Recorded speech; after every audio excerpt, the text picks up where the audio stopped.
నమస్తే, నేను Balu. Welcome to Satya news. ముందుగా హెడ్లైన్స్. ప్రకాశం జిల్లాని కరువు జిల్లాగా ప్రకటించాలని కేంద్ర కరువు బృందానికి పార్లమెంటు సభ్యులు వైవి సుబ్బారెడ్డి విజ్ఞప్తి.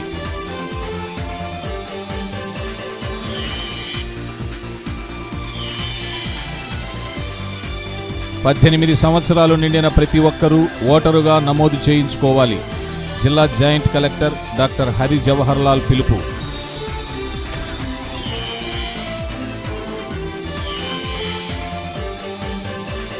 ఓటుకు నోటు కేసు నుండి బయటపడేందుకే ముఖ్యమంత్రి చంద్రబాబు రాష్ట్ర ప్రయోజనాలను కేంద్రం వద్ద తాకట్టు పెట్టాడు. వైఎస్ఆర్సీపీ విమర్శ.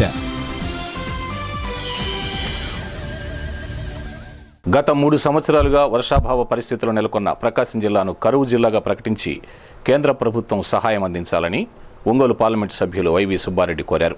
ఒంగోలు వచ్చిన కేంద్ర కరువు బృందానికి నివేదికను అందజేసి సత్వర చర్యలు తీసుకోవాలని అన్నారు. జిల్లాలోని రైతులు వర్షాలు లేక పంటలు పండించలేకపోతున్నారని, పండించిన పంటకు గిట్టుబాటు ధర లేక శనగ, మిర్చి, కంది, పొగాకు రైతులు నష్టపోయారని అన్నారు. అలానే ఖరీఫ్, రబీ పంటలకు నీరు లేదని చెప్పారు. రాష్ట్రంలోని 13 జిల్లాల్లో ప్రకాశం జిల్లా ప్రత్యేకమైనదని పేర్కొన్నారు. త్రాగునీటికి కూడా నీళ్లు లేక ప్రజలు అల్లాడుతున్నారని కేంద్ర కరువు బృందం దృష్టికి ఎంపీ వైవి సుబ్బారెడ్డి తెచ్చారు.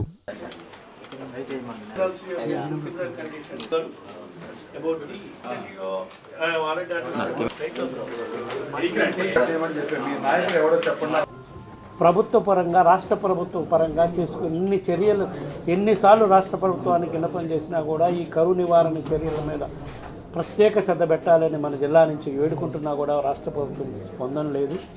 సో కేంద్ర ప్రభుత్వం అయినా ఇప్పుడు ఈ జిల్లాను ఆదుకోవడం కోసం ప్రధానంగా కొన్ని సమస్యలను, ఇప్పుడు రైతుల సమస్యలను, జిల్లాలో ప్రజలు తాగునీటికి కూడా ఏ విధంగా ఇబ్బంది పడుతున్నారు, పశువులు పశుగ్రాసానికి ఏ విధంగా ఇబ్బందులు పడుతున్నాయి, దీనికి అంతటికి కారణం కంటిన్యూగా 3వ సంవత్సరం కూడా రాష్ట్రంలో ఏ జిల్లాలో లేని విధంగా ప్రకాశం జిల్లాలో కరువు పరిస్థితులు ఉన్నాయి. కాబట్టి ప్రత్యేకంగా కేంద్ర ప్రభుత్వం దృష్టి పెట్టి కొన్ని ప్రత్యేక చర్యలు తీసుకోవాలని చెప్పి కేంద్ర బృందాన్ని విజ్ఞప్తి చేయడం జరిగింది.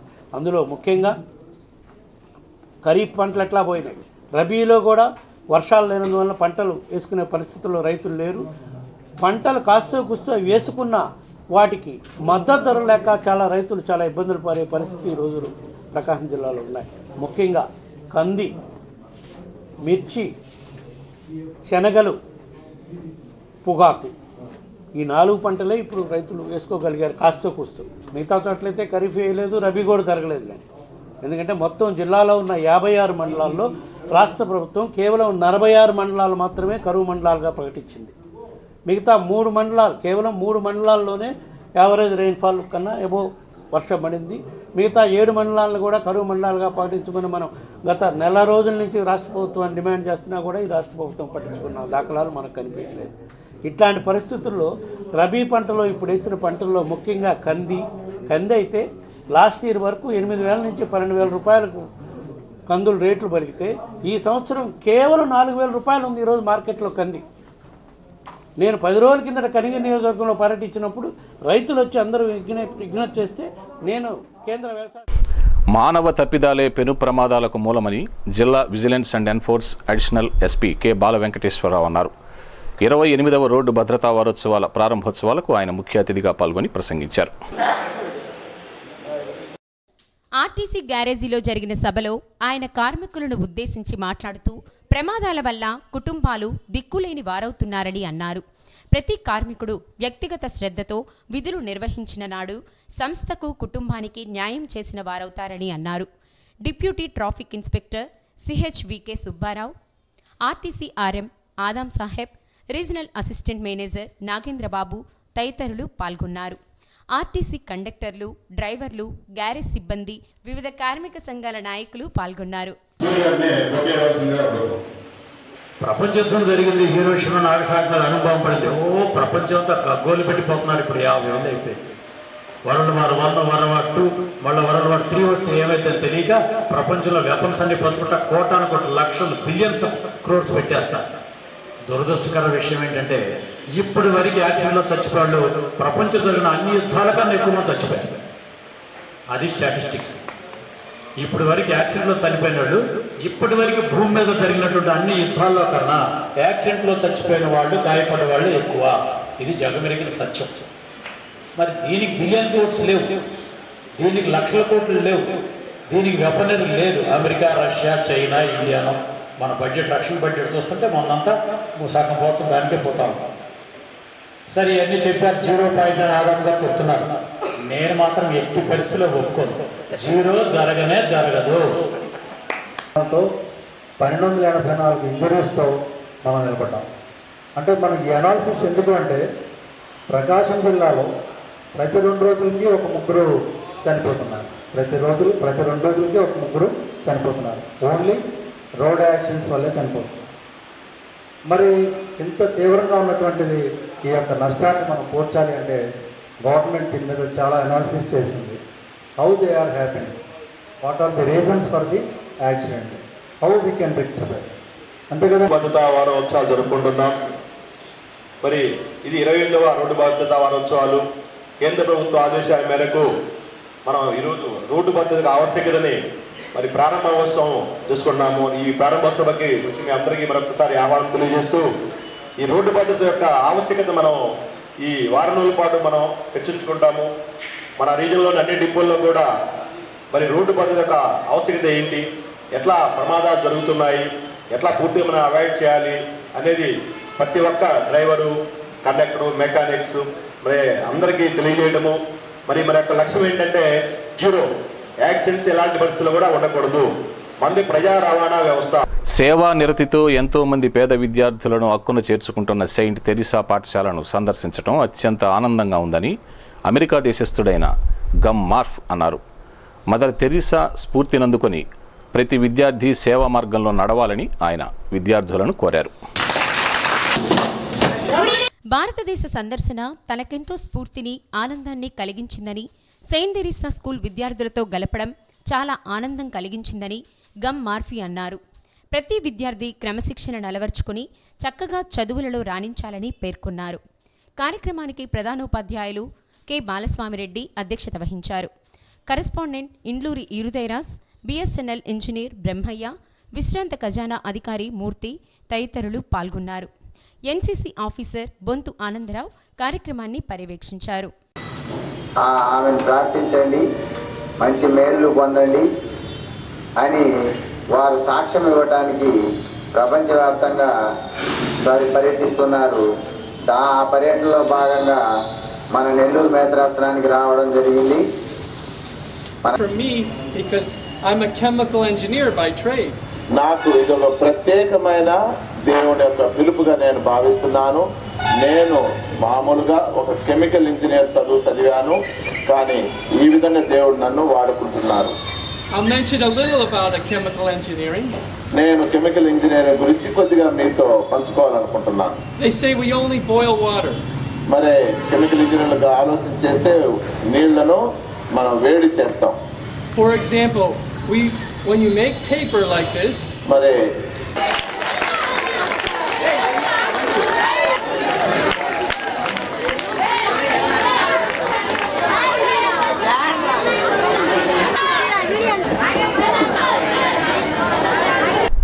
నగరంలోని స్టేట్ బ్యాంక్ ఆఫ్ ఇండియా ప్రధాన కార్యాలయంలో ఏర్పాటు చేసిన రుణ అవగాహన సదస్సుని bank general manager M Subbaiah ప్రారంభించారు. రీజనల్ బిజినెస్ యూనిట్, ఇతర శాఖల ఆధ్వర్యంలో ఈ కార్యక్రమం జరిగింది. వ్యక్తిగత రుణాలు, కార్ లోన్లు, ముద్రా రుణాలు తదితర అంశాలపై ప్రధానంగా అవగాహన కలిగించారు. Regional manager M Mohan, chief manager A Srinivasa Rao, మేనేజర్లు సతీష్ బాబు, భాస్కర్ రావు, రమేష్, శ్రీనివాస్ తదితరులు పాల్గొన్నారు.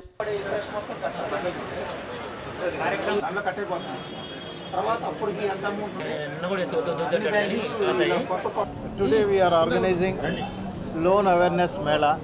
It is nothing but to create a public awareness regarding the loans, especially in the present rate of, that is in the interest rates, falling interest rates. We want to bring to the public that State Bank is offering the lower rate of interest in respect of housing loans, car loans, and it is an awareness to create among the public that Mudra loans also will be sanctioned to the public at a lower rate of interest. Bharatiya state bank regional business unit Ongole వారి ఆధ్వర్యంలో ఈరోజు railway station రోడ్లో ఉన్న భారతీయ state bank main branch ఆవరణలో ప్రజలందరికీ రుణ అవగాహన సదస్సును ఏర్పాటు చేయడం జరిగింది. ఈ సదస్సులో ముఖ్యంగా వ్యక్తిగత రుణాలు, గృహ రుణాలు, కార్ లోన్లు, అదేవిధంగా ఎస్ఎంఈ సెగ్మెంట్లో ఉండే లోన్లు, ముద్రా లోన్లు, ముఖ్యంగా ప్రజలందరికీ ఏ రకంగా ఇవి అందుబాటులోకి వస్తాయి అనే దాని విషయం, తగ్గిన వడ్డీ రేట్ల తాలూకా ఉపయోగాన్ని ప్రజలందరూ అందుకోవాలనే ఉద్దేశంతో ఈ రుణ అవగాహన సదస్సుని ఉదయం నుంచి సాయంకాలం వరకు ఏర్పాటు చేయడం జరిగింది. ఒంగోలు ప్రజలందరికీ మా విన్నపం ఏమిటంటే ఈ అవకాశాన్ని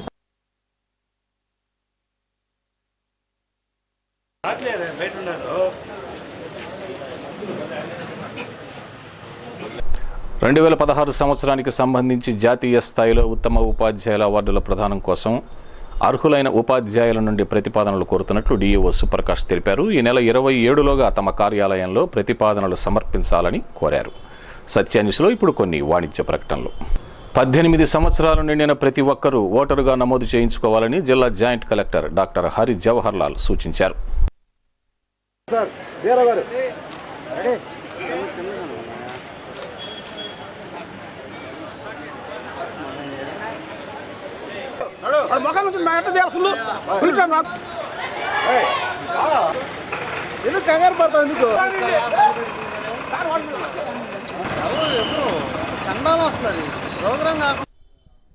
జాతీయ ఓటర్ దినోత్సవం సందర్భంగా ఏర్పాటు చేసిన ర్యాలీని జవహర్లాల్ జెండా ఊపి ప్రారంభించారు.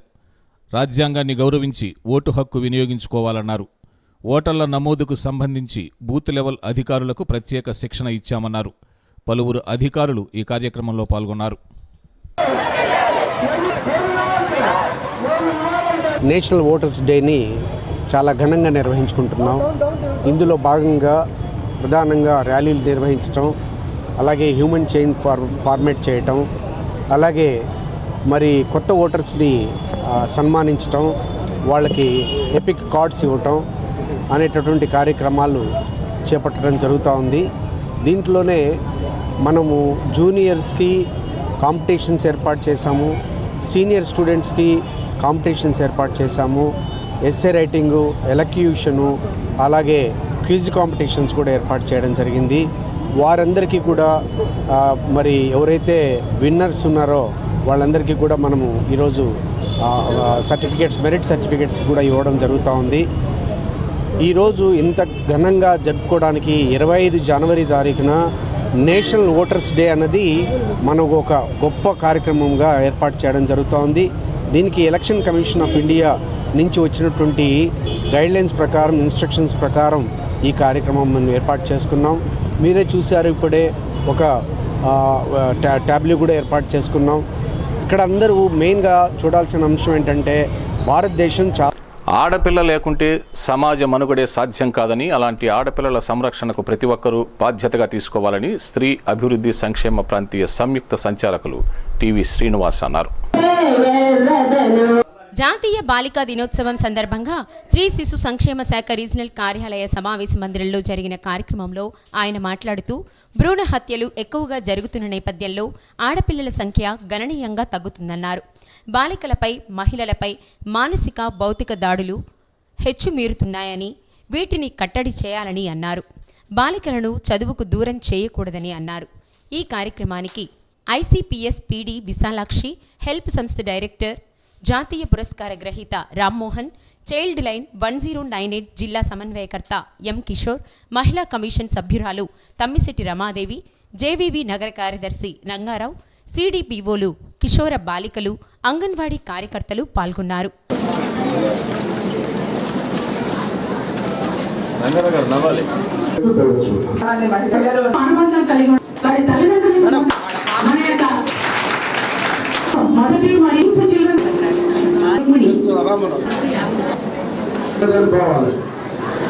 చెప్పండి, మనం ఎవరన్నా అమ్మాయి పుట్టిందనుకోండి, అబ్బాయి పుడితే ఫంక్షన్ చేస్తుంటారు. ఇది పేరు పెడతారు కదా, పేరు పట్టిందా, పిల్లలకి పేరు పెట్టే పని చేస్తుంటారు. అమ్మాయి కానీ అబ్బాయి కానీ. మన ఇప్పుడు ఏం పట్టుకెళ్తుంటా, అబ్బాయి పుడితే ఏం పట్టుకెళ్తుంటారు జనం? వాళ్ళకి ఏం చేస్తారు? కారు కొట్టారు, కృష్ణ కొట్టారు, ఏంటి ఇవి కొట్టారు. అమ్మాయి అయితే లెక్క పెడతారు. నేను మహిళా కమిషన్ మెంబర్గా 8 నెలలు అవుతుంది. ఈ 8 నెలల కాలంలో కూడా మహిళల మీద చాలా దాడులు చవిచూశాను. రీసెంట్గా కూడా 14 సంవత్సరాల అమ్మాయి మీద యాసిడ్ దాడి ఒకటి, అలాగే 1 మంత్ బ్యాక్ పొదిల్లో బాప్టిస్ట్ పాలెంలో భర్త అనుమానంతో భార్యని 2 కాళ్ళు నరికేయటం. ఇలా చూసుకుంటూ పోతే మహిళలు అన్ని రంగాల్లో ముందున్నా కానీ ఇలా వివక్షకు గురవుతూ కూడా ఇంకా ఇబ్బందులు. అణగారిన వర్గాల సామాజిక హక్కుల సాధన కోసం దేశ రాజకీయ వ్యవస్థలో మార్పు రావాల్సిన అవసరం ఉందని దళిత హక్కుల పోరాట సమితి డిహెచ్పిఎస్ రాష్ట్ర ప్రధాన కార్యదర్శి సుబ్బారావు అన్నారు. డిహెచ్పిఎస్ ఆధ్వర్యంలో సిపిఐ కార్యాలయంలో జరిగిన రౌండ్ టేబుల్ సమావేశంలో వైఎస్ఆర్ కాంగ్రెస్ పార్టీ రాష్ట్ర అధికార ప్రతినిధి Battula Brahmananda Reddy, retired deputy collector Shamsheer Ahmed, retired excise deputy commissioner Fazlullah, CPM మాజీ జిల్లా కార్యదర్శి జాల అంజయ్య తదితరులు పాల్గొన్నారు. ఆటో కార్మికులపై ఆర్టీసీ, ఆర్టీఏ పోలీసు అధికారులు చేస్తున్న దాడులు, కక్ష సాధింపులను వెంటనే ఆపాలని ఏపీ ఆటో కార్మికుల సమైక్య రాష్ట్ర ప్రధాన కార్యదర్శి ఆర్వీఎస్ నరసింహారావు ప్రభుత్వాన్ని డిమాండ్ చేశారు. తమ సమస్యలు పరిష్కరించాలని నగరంలో ర్యాలీ నిర్వహించారు. ఏపీ ఆటో కార్మికుల సమాఖ్య ఆధ్వర్యంలో ప్రకాశం భవనం వద్ద ఆటో కార్మికులు ధర్నా నిర్వహించారు. ఆటోలపై ఆధారపడి బతుకుతున్న కార్మికులపై నిత్యం దాడులు, కక్ష సాధింపు చర్యలకు పాల్పడడంతో తీవ్ర ఇబ్బందులు పడుతున్నామని చెప్పారు. జరిమానాలు, పన్నుల చెల్లింపులతో ఆటో కార్మికుల పరిస్థితి అగమ్యగోచరంగా మారిందని అన్నారు. ఈ ధర్నా కార్యక్రమంలో సిఐటియు జిల్లా ప్రధాన కార్యదర్శి చీకటి శ్రీనివాసరావు, జిల్లా ఆటో కార్మిక సంఘ నాయకులు మహ్మద్ బేగ్, తంబి శ్రీను, కాలం సుబ్బారావు, ఉంగరాల శ్రీనివాసులు, జి శ్రీనివాసులు పాల్గొన్నారు.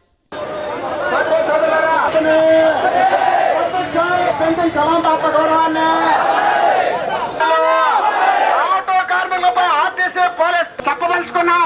అందుకోసం ఆటో జనవరి 21వ తేదీన జాయింట్ మీటింగ్ వేస్తామని చెప్పి డిఆర్ఓ గారు ఇక్కడ వచ్చి చెప్పారు. ఈరోజు డేట్ ఎంత?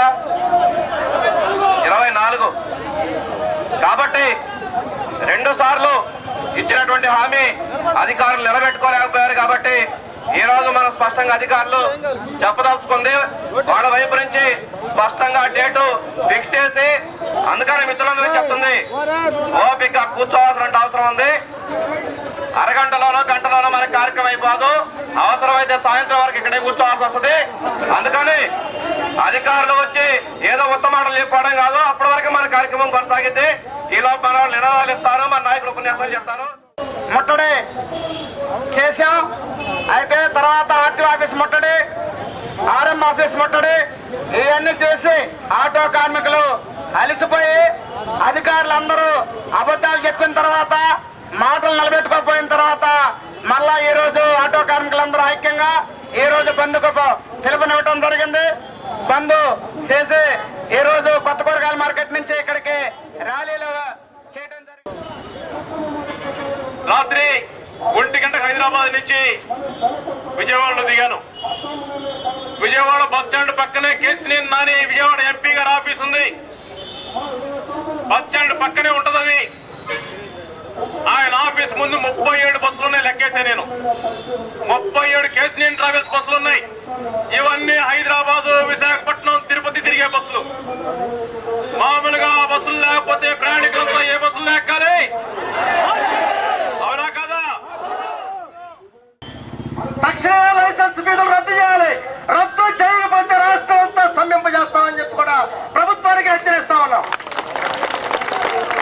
ఈ జీవో 879 జీవోలో ఏదైతే దాదాపు 25 రకాల ఫైళ్ళన్నీ ఉన్నాయని మీ కరపత్రంలో మేము తెలియజేస్తాం. ప్రభుత్వం 12వ తేదీ జీవో ఇచ్చింది. ఈరోజు 24వ తారీఖు, ఖచ్చితంగా 12 రోజులు అయిపోయింది. వాస్తవంగా రహదారి భద్రతా నియమాలు పాటించడం వలన రోడ్డు ప్రమాదాలు నివారించవచ్చని ప్రాంతీయ రవాణా శాఖ అధికారి సుబ్బారావు అన్నారు. రోడ్డు భద్రతపై అవగాహన కల్పించేందుకు అద్దంకి బస్టాండ్ సెంటర్లో ఫ్లాష్ మ్యాచ్ నిర్వహించారు. భూమి ఫౌండేషన్ ఆధ్వర్యంలో నిర్వహించిన ఫ్లాష్ మ్యాప్లో చేసిన డ్యాన్సులు ఆలోచింపచేశాయి. రోడ్డు ప్రమాదాలపై హెచ్చరికలు జారీ చేశాయి. ఈ కార్యక్రమంలో ఎంవీఐలు గోపీనాయక్, ఎస్కే బాబు, ఏఎంవీఐలు మధుసూదన్ రావు, అంకమరావు, పిఓ సుశీల సిబ్బంది పాల్గొన్నారు.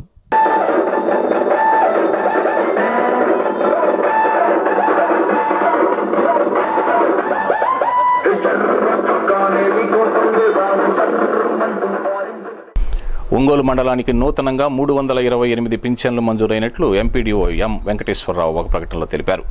కొత్తగా ఎంపికైన లబ్ధిదారులకు ఫిబ్రవరి 1వ తేదీ నుండి పింఛన్ల నగదు అందజేస్తామని చెప్పారు. సత్యాన్యూస్లో ఇప్పుడు కొన్ని వాణిజ్య ప్రకటనలు.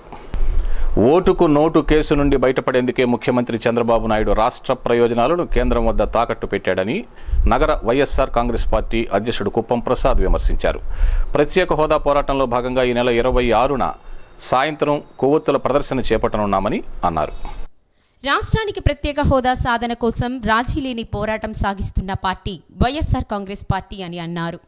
కలిసి వచ్చే అన్ని రాజకీయ పార్టీలను కలుపుకుని స్పెషల్ స్టేటస్ కోసం పోరాడతామన్నారు. 26వ తేదీ సాయంత్రం మాజీ మంత్రి, జిల్లా పార్టీ అధ్యక్షుడు బాలినేని శ్రీనివాసరెడ్డి ఆధ్వర్యంలో కొవ్వొత్తుల ర్యాలీ నిర్వహిస్తున్నామని అన్నారు. ఈ కార్యక్రమంలో డిఎస్ క్రాంతికుమార్, ఓబుల్ రెడ్డి, జజ్జర ఆనందరావు, యువజన విభాగం అధ్యక్షుడు గంటా రామ్మూర్తి, వల్లెపు మురళి, అంజిరెడ్డి తదితరులు పాల్గొన్నారు. కలెక్టర్ ఆఫీస్ ఎదురు ఉన్న వైఎస్ రాజశేఖర రెడ్డి గారి విగ్రహం దగ్గరికి అందరూ చేరుకొని ఈ కొవ్వొత్తుల ర్యాలీ కార్యక్రమం చేయటం జరుగుతుంది. కాబట్టి ఈ జిల్లా ప్రజలందరూ, ఒంగోలు నగర వైఎస్ఆర్ కాంగ్రెస్ పార్టీ అభిమానులు, ఈ ప్రత్యేక హోదా ప్రతి ఒక్కరి హక్కు కాబట్టి ప్రజలందరూ కూడా ఈ కార్యక్రమాన్ని స్వచ్ఛందంగా విజయవంతం చేయవలసిందిగా వైఎస్ఆర్ కాంగ్రెస్ పార్టీ ఒంగోలు నగర అధ్యక్షుడిగా నేను కోరుకుంటున్నాను. ఈరోజు మనం చూస్తూ ఉంటే ఈ రాష్ట్రాన్ని చంద్రబాబు నాయుడు తన స్వార్థం కోసం 5 కోట్ల ప్రజల ఆకాంక్షని తన ఓటుకు నోటు కోసం, లేదా మనందరం కూడా అన్ని పార్టీలు కూడా కలిసికట్టుగా విజయవంతం చేయాలని కోరుకుంటున్నాం. పక్క రాష్ట్రాల్లో ఎప్పటికీ సాధించలేమని వాళ్ళు తెలంగాణ సాధించుకున్నారు. నిన్నగాక మొన్న మనం తమిళనాడులో చూసాం. ఒక చిన్న జల్లికట్టు కోసం వాళ్ళు ఎంత రాష్ట్ర ప్రజలందరూ కూడా ఏకమయ్యి మోసం చేయటమే లక్ష్యంగా బీజేపీ కానీ, తెలుగుదేశం పార్టీ కానీ, నాయుడు బ్రదర్స్ ఇద్దరు కూడా ఈ రాష్ట్రాన్ని చాలా మోసం చేశారు.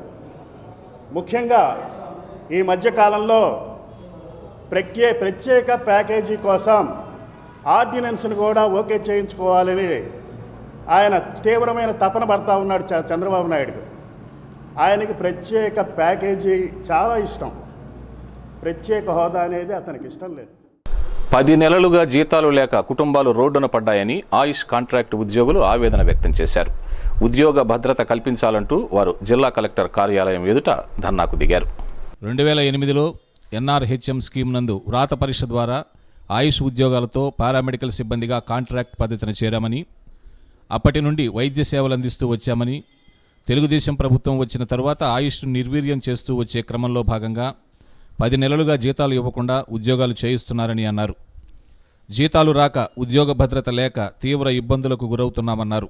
ప్రభుత్వం వెంటనే స్పందించి జీతాలతో పాటు ఉద్యోగ భద్రత కల్పించాలని వారు డిమాండ్ చేశారు. టీవీఎల్ పద్మావతి, ప్రియా, పరమేశ్వరి, హనుమంతరెడ్డి తదితరులు ఈ కార్యక్రమంలో పాల్గొన్నారు.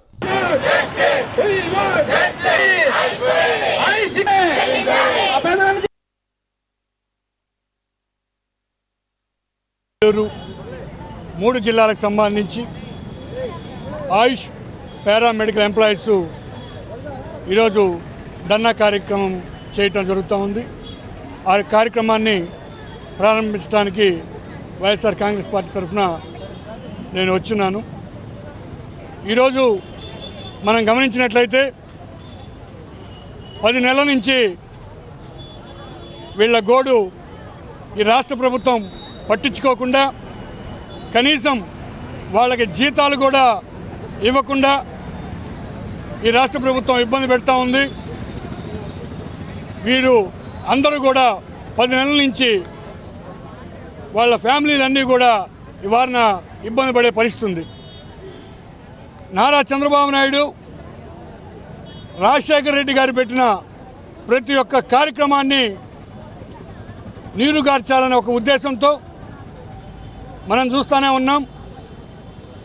ఆరోగ్యశ్రీని కూడా ఎలా ఇబ్బంది పెడుతున్నారో ఈరోజు అదేవిధంగా ఆయుష్ పారామెడికల్ ఎంప్లాయీస్ని కూడా ఈరోజు చంద్రబాబు నాయుడు ఇబ్బంది పెట్టి. ఇటీవల తెనాలిలోని విఏఎస్ కళాశాలలో జరిగిన నాగార్జున యూనివర్సిటీ స్థాయి ఇంటర్ కాలేజీ పవర్ లిఫ్టింగ్ పోటీలలో ఒంగోలులోని శ్రీహర్షిని డిగ్రీ కాలేజీ విద్యార్థి జి సాయి కృష్ణ మొదటి స్థానం సాధించి ఫిబ్రవరిలో చండీగఢ్లో జరిగే జాతీయ స్థాయి పోటీలకు అర్హత సాధించాడు. ఈ సందర్భంగా సాయి కృష్ణను కళాశాల correspondent Gorantla Ravikumar, principal D Anjaneyulu తదితరులు ప్రత్యేకంగా అభినందించారు.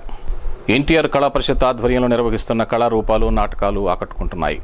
కోలాటం, చిన్నారుల నృత్యాలు, పితృదేవోభవ సాంఘిక నాటకం, స్వామి అయ్యప్ప చారిత్రాత్మక నాటకం రంజింపజేశాయి. ఎన్టీఆర్ కళా పరిషత్ అధ్యక్షులు ఈదర హరిబాబు కార్యక్రమాలను పర్యవేక్షిస్తున్నారు. సత్య న్యూస్ ముగించబోయే ముందు ముఖ్యాంశాలు మరోసారి. ప్రకాశం జిల్లాని కరువు జిల్లాగా ప్రకటించాలని కేంద్ర కరువు బృందానికి పార్లమెంటు సభ్యులు వైవి సుబ్బారెడ్డి విజ్ఞప్తి.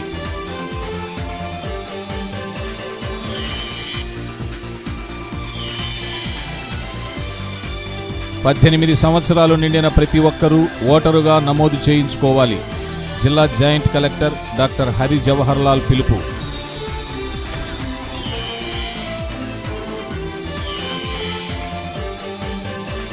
ఓటుకు నోటు కేసు నుండి బయటపడేందుకే ముఖ్యమంత్రి చంద్రబాబు రాష్ట్ర ప్రయోజనాలను కేంద్రం వద్ద తాకట్టు పెట్టాడు. వైఎస్ఆర్సీపీ విమర్శ. సత్యన్యూస్లో నేటి మాట. సంగీతం అనేది సమస్త మానవుల అంతర్జాతీయ భాష.